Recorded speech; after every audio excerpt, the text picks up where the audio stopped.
Dad, these people look old. And she's completely flabbergasted when I told her that this is Shawn Michaels and Kane. They're in the ring right now. And then she's looking and she goes, the Undertaker looks fine.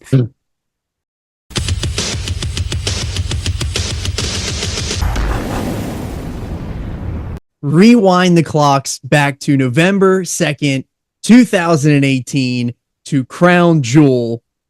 And it is a special one.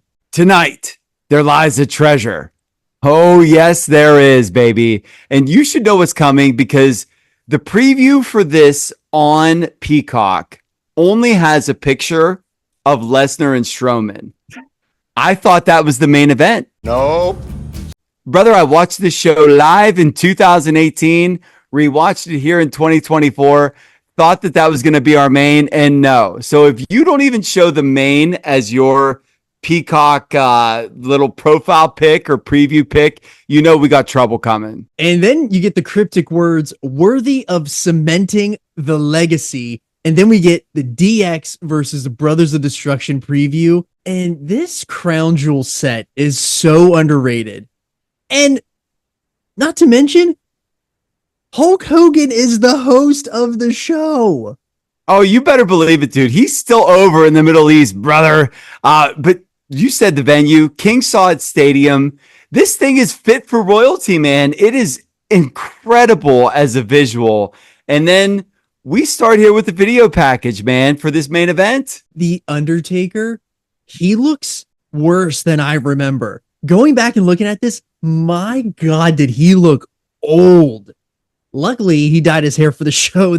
I completely forgot about the Super Showdown. Same. And even more so, I completely forgot that they shot a huge angle there. So the people of Australia were blessed and christened. So we have, for that show, we have Taker versus Triple H for the last time ever. Mm-hmm. And this angle to set up this match is actually really good. You have Shawn in Triple H's corner, Kane and the Undertakers. They have the match. After it's over, they do the Mania 28 celebration, end of an era kind of deal. And then the brothers turn on them. And then when Shawn came back on that Raw, I remember being so excited. I literally immediately ran to WWEshop.com. I bought the new DX shirt. And you know what, brother? That shirt wasn't very good. Like, at least seeing it now too. It's not a good shirt. No. And after this match, I don't think I ever wore it again because this match is even worse than this shirt. I don't even remember Super Showdown. I couldn't tell you a single match from that.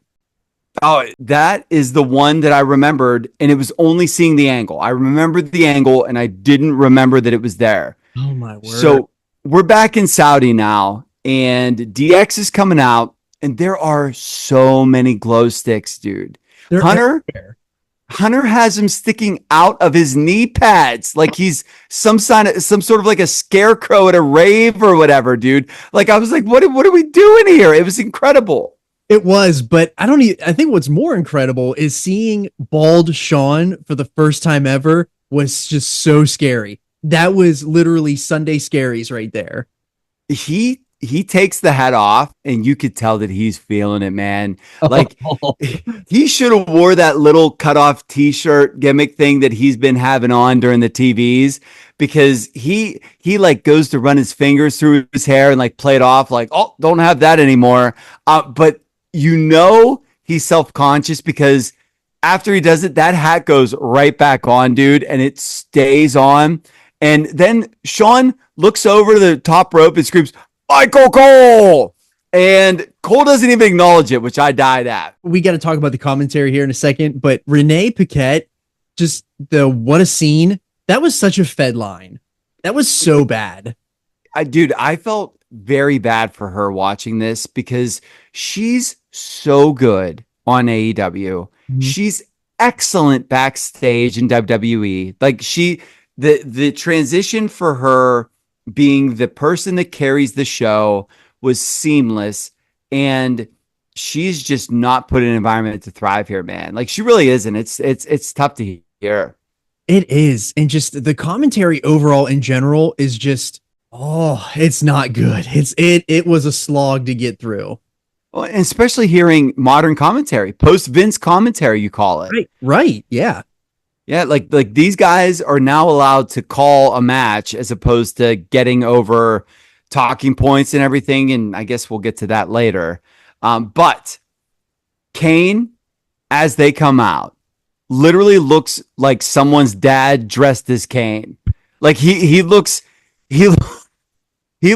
so costumed, man. Like he's got a body that says frozen pizzas 3 times a week because I'm too busy. And he just threw on the mask and the fake hair. And dude, Undertaker's gong then hits 40 or 50 times. Like it doesn't stop the gong hitting. No. And I've been watching this show. I only watch the intro video package, skip right to the main event. And I've been watching for what feels like 25 minutes, and Taker isn't even to the ring yet. Dude, I thought the same thing. It was so long. We talk about how Kane looked, how bad he looked, how bad Undertaker looked. And then you go to the complete opposite. It looked like Triple H only ate salad for like 6 straight months. He was ripped to shreds here. And then, of course, we have JBL, friend of the show, would say the only time he was ever scared in his entire career was when he stood across the ring from The Undertaker. And Dude, Cole had to get that line in, and I rolled my eyes so hard they almost fell out of my head. oh my gosh. Just when you look at that's not The Undertaker everyone's scared of. No, absolutely not. And so the Undertaker gets to the ring like sometime the next day, right? So if that happened November 2nd, November 3rd, he rolls in, and it's time to rock, right? We're ready to go, dude. So Shawn finally unhats, and we're going to start with all 4 guys in the ring. We get an immediate "This is awesome" chant. Taker steps to the outside. We got Triple H and Kane to kick us off. I'm in here. The bell sounds. We have Triple H standing across from Kane. He's trying to draw in the Undertaker. The ref cuts him off. Triple H is probably saying to Kane, "Hey, you know I'm a fan of big government," or something like that, just to make him really mad. "Hey, I think we should have more entitlements." Like, you know what I'm saying? And so Kane gets all worked up.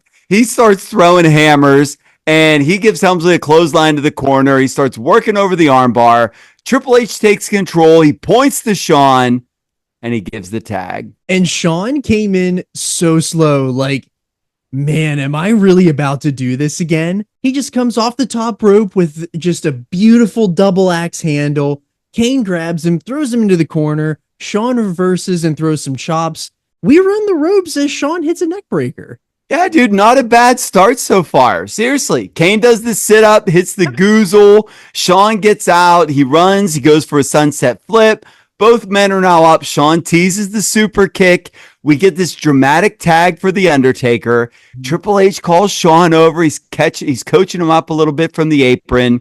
And Taker gives the old throat cut across with his tongue out.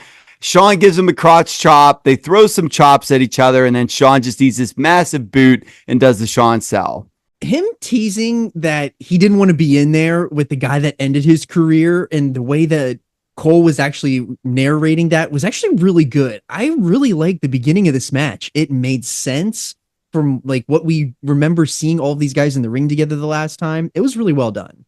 Yeah, we are off to a solid start here. We are. Right. And Shawn selling shoulder thrusts, dude. Taker's just pulled him in and give him shoulder thrusts. Yes. Yes. It's like he's being hit with a medieval battering ram. Do you know what I mean? Yes. So all 4 men are now in the ring. Taker throws Shawn into the corner for the vintage Shawn bump, which it looked great, dude. He got up, he did the flip over, and Shawn's now in the trio woe. Yep. And this is where it gets a little freaky deaky, right?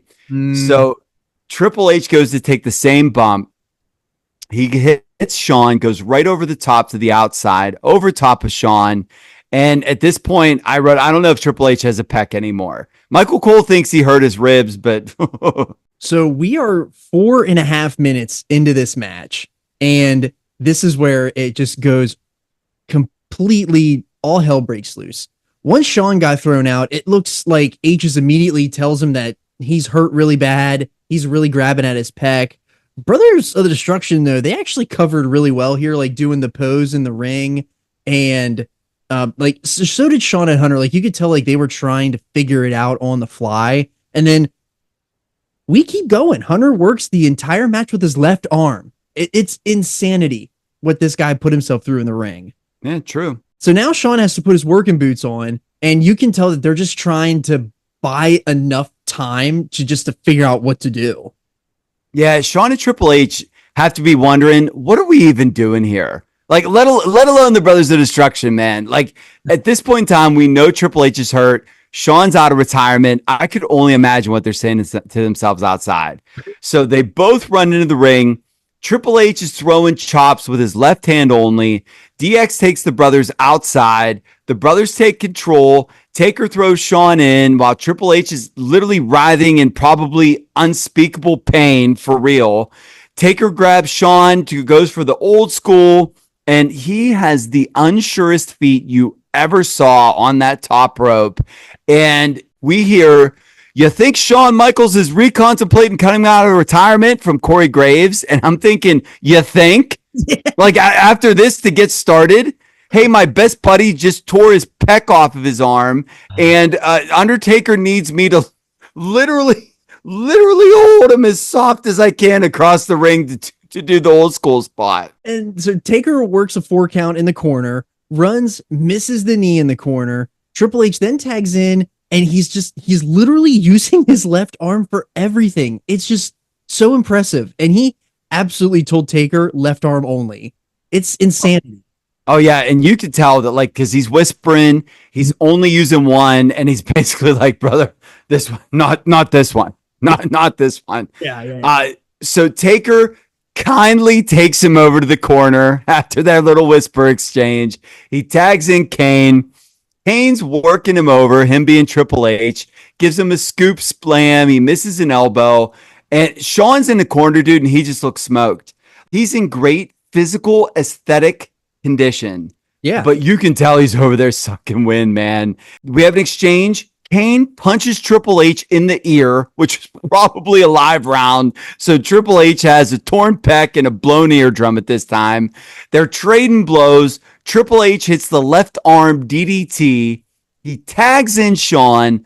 Shawn comes in, hits a move off the top rope. He nails the kip up. Again, even blown up Shawn still got it, right? Yes. He hits an inverted atomic drop. Shawn and Kane are now totally struggling, and the crowd is chanting, "You still got it." And I was just like, man, bless you all. And Shawn's moveset literally went fully back to 92 here with double axe handles, atomic drops. It was glorious. I actually really enjoyed it.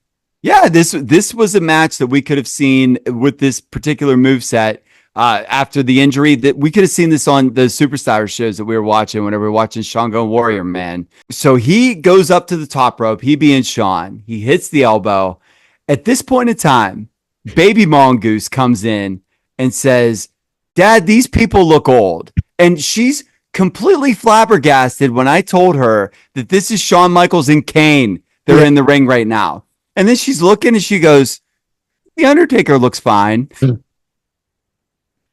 And I'm like, oh, well, that's an everlasting gimmick for you, dude. When you're a dead man that has just forever worn like a tank or a top or whatever in tights, you look fine. Yeah. So Taker tags in. He starts getting the heat on Shawn, hits the snake eyes in the corner. Shawn eats a boot, gets the vintage leg drop, only a 2 count, and then Taker blasts Triple H just to get him the heck off the apron. Like, figure yourself out, bro. You know what I mean? Take some time. You'll be okay. So Triple H does get in the ring, and DX does a double superplex that was really impressive because Kane was doing them no brotherly favors.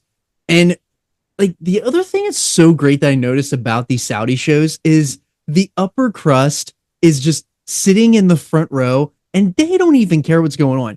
People were literally turned around the opposite direction like they were Ultimate Warrior or Macho Man in a promo, looking the opposite way. They're looking at their phones.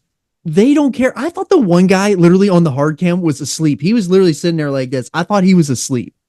Well, at this point in time, I don't really blame them. Uh, Like you're right, dude. Like they're there because you can't hide money and you got to show what you got. yeah. But at this, dude, I wanted to fall asleep, and these were like four of my heroes, and all you could see if you didn't watch wrestling in 1999 or 1998 or whatever was just four old dudes wrestling in quicksand. So, like, I actually do sympathize there. So Shawn hits a super kick, and we hear from the commentators, Shawn's down, Kane's down, Taker's down, Triple H is hurt. And I'm thinking, take it home. Like, what are we doing here?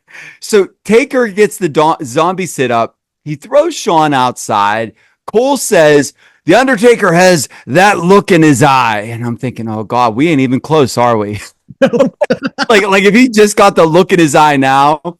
So he throws Shawn onto a table, and Corey Graves says, HBK is about to regret ever stepping foot in the ring again. And I'm like, dude, he already has. Like, this has already gone so sideways.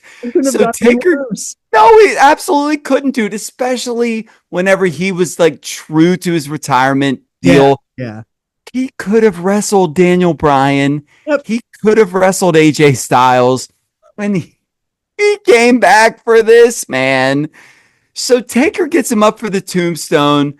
Triple H pulls Shawn off with one arm. Kane locks up Triple H.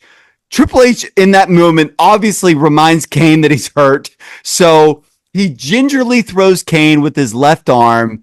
Taker grabs Triple H. He sees that he's going to throw him into the barricade with that left arm. And so he like pulls up, dude. And he throws him into the barricade more gingerly than Nick Patrick counted 3 on that concrete floor in that Cactus Jack Vader match, man. He did. It was the softest, most polite toss into a barricade you ever saw. Hunter and Taker just running together in tandem, just it made me smile so much. And Triple H remembers a spot, jumps up to the apron just to jump into Kane's hand, immediately chokeslam on the announce table. That had to hurt his chest so badly. Literally just getting pelted into the table. And the worse than the pain is how contrived the spot look. Like he literally like Mary skipped up to the top of that apron just to jump into Waiting Kane's hand. Yep. And then yeah, dude, he paid for it too. So after all this though, there's a "this is awesome" chant. And at this point in time, this is not awesome anymore. No. And Taker and Shawn are working in the ring, and it feels like they're in there for 45 minutes. Taker completely forgot about Kane. It felt like it was just Taker versus Shawn in there. Yeah, dude. Shawn's in the ring. He's on the apron. His head's sticking out. Taker gives him the leg drop onto the apron. He then immediately checks on Triple H. Cole tries to play it off like he's mad, intimidating, but like, you know, like Taker's out there like, brother, you okay? Yeah. Taker gives the, you guys are finished. He throws Shawn in. Dude, they were finished minutes into this match. Like, of course they're finished. So Taker goes for back-to-back covers on Shawn. Shawn kicks out. He starts gouging Shawn's eyes. He drags him over to Kane. Kane's now in the match. And dude, Kane's hair at this point in time looks like Bailey's. Like that half shaved and then like tuft on top. Yes. That's literally what Kane's wig looked like on his mask hair. And Kane is just working over Shawn in a full 1987 style. Taker then tags in. Taker suplexes Shawn. Only gets a 2 count, though.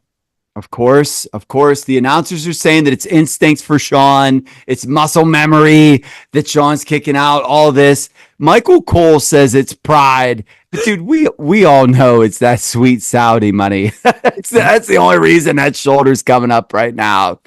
So poor Shawn is left to his devices alone. And may I say, he's calling it in the ring with these guys as they're ad-libbing around. Triple H is getting checked on by the doctor the entire time.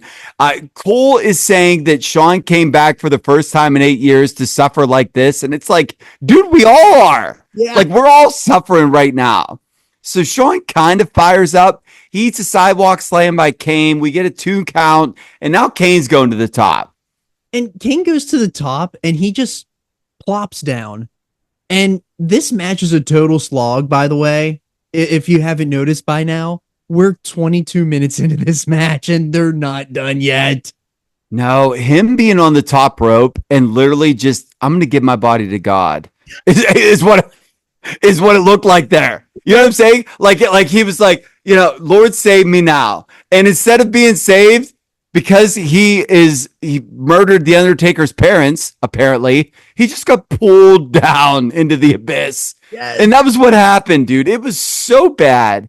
So they're all down now. And Cole says, there's a reason that all 4 of these are considered 4 of the greatest all time. And I'm like, dude, you're being fed lines. It ain't today, bruh. Like, now is not the time to be saying that right now. Like, Vince, quit feeding them the worst lines in the history of commentary. Right. None of this is pertaining to what we're seeing in the ring. No. So Taker then pulls Shawn to the outside, but Shawn posts Taker. And we are killing as much time as possible here while Triple H is getting worked on. We've screeched to the slowest halt ever. And the match between Triple H getting worked on to Triple H getting back in is literally Route 81 in Pennsylvania between exits 44 and 48. Brother, if you know, you know. IYKYK. It was just bit by bit, rung by rung, and it was terrible. So Shawn hops back into the ring, and Shawn gets put up on the top turnbuckle. Kane is climbing to the top. Shawn hits Kane a couple times, but then Kane's mask flies off. It literally comes off of his head, flies off to the ringside area. Just gone. I could not believe it. What else could go wrong in this match? And the worst thing is Kane decides to sell it like a luchador. Yes. Dude, you were on TV without a mask for a decade. Thank you. You unmasked. You were a mean guy without a mask. You remasked. You were corporate Kane. And now you're like, oh my gosh, they're going to see my face. It's like, brother, we done been there before. So Kane rolls out. Shawn hits the moonsault to Taker and the maskless Kane. And we come back from replay. They show the shortest replay you could possibly imagine. And Kane's got the mask back on.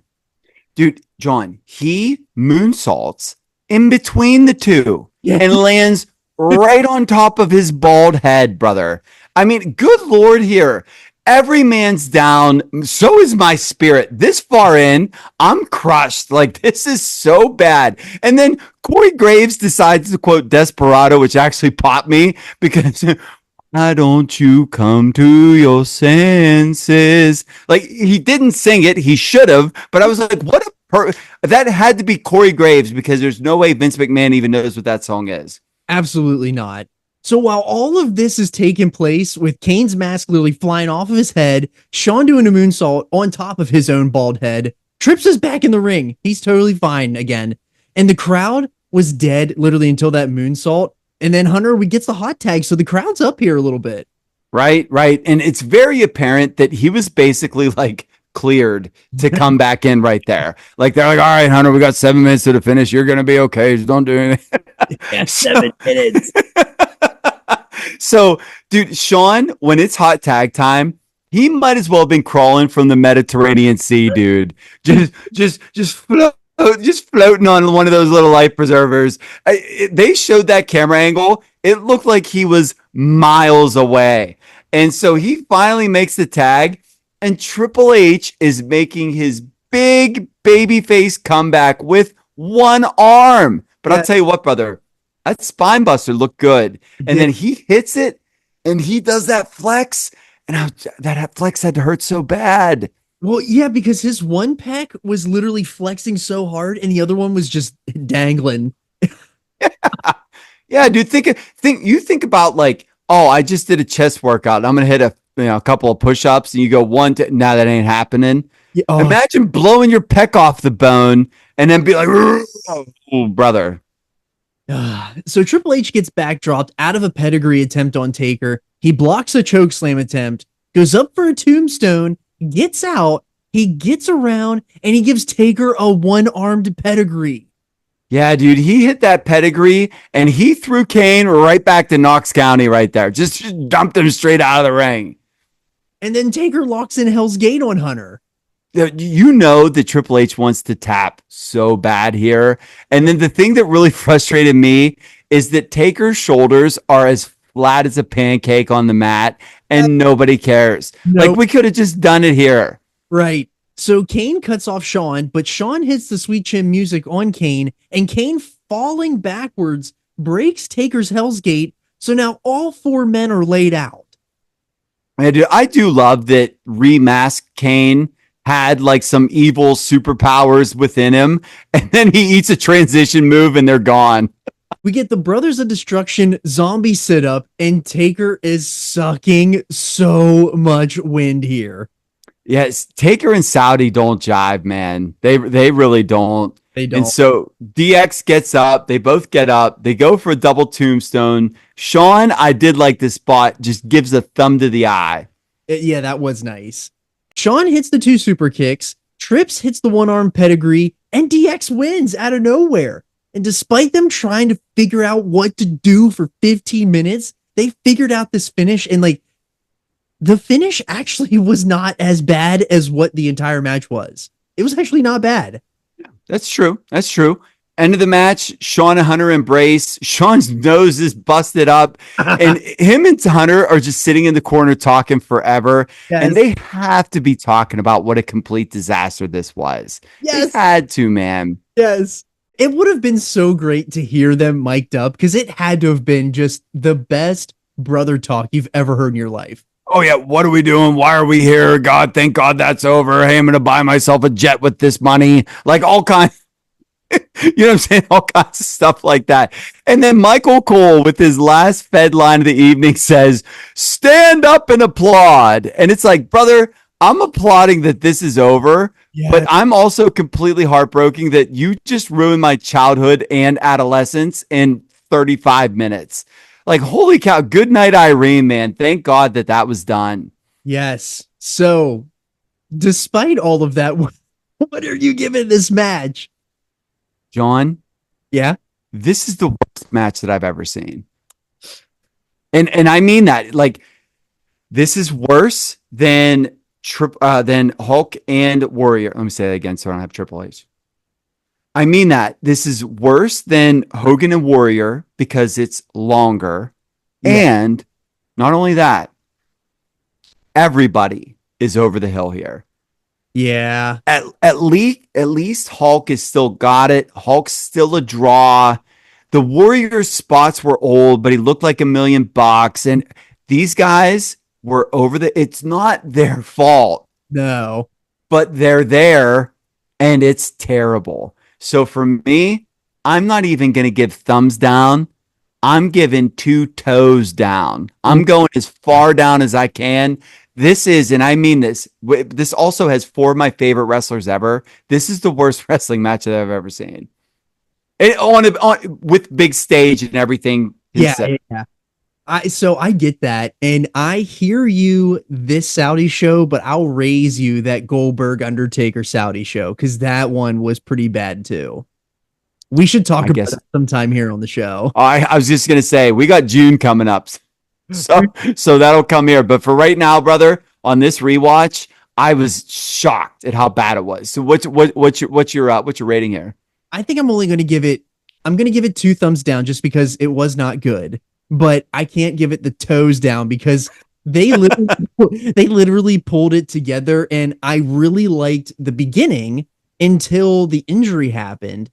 But I felt like the finish was good enough to a point where it made me forget about everything, nearly made me forget about everything that happened. But then after I shut it off, I was like, I can't believe I just watched what I watched because it was so bad.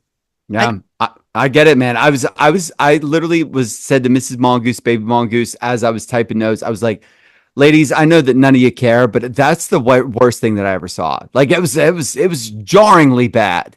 That was the DX versus Brothers of Destruction from Crown Jewel 2018. And we're bringing it back this week because we got Crown Jewel this weekend. We got a big one coming up. And as you just saw there, Mongoose is calling it a complete dumpster fire. And we encourage all of you to go watch it, just because if you have not watched this, you need to experience it. And if you've watched it before, put yourself through a little bit of pain and enjoy it, because there is some good stuff in there, but there's just so much bad. Make sure you subscribe to the channel. We got another great episode coming next week.